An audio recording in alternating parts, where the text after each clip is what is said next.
It was the very beginning of April, Friday night, April 3rd, when one of the world's top infectious disease doctors, Dr. David Ho, showed us these graphs laying out the two paths we had to choose from in our response to the coronavirus outbreak in this country.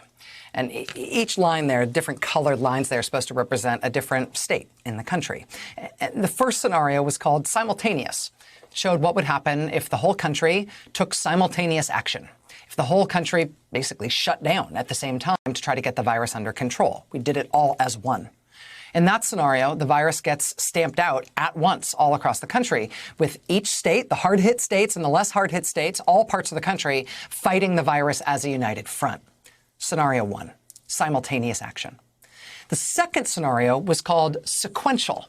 And this shows what happened if every state shut down and reopened at their own pace. If we didn't fight the virus as one nation, but instead we did it as 50 different states, each one pursuing their own efforts against the virus only when things got demonstrably bad in that state. Well, the consequences of that approach were clear from early April. They were clear to Dr. David Ho, right? The consequence of choosing a sequential approach, a 50-state strategy for the virus, would result in a prolonged epidemic, more infections, more death.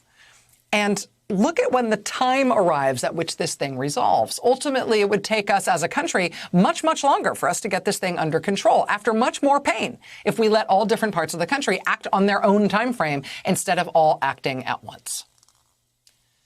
Nevertheless, it's that second scenario that we chose. And it's the reason behind our sustained, raging pandemic that just won't quit. I mean, Dr. Ho's prediction back in the first week of April about what a sequential response to the pandemic would look like, it was a devastating prediction. It ultimately turned out to be exactly right. Imagine if we had listened to him then. Imagine if we had followed that science.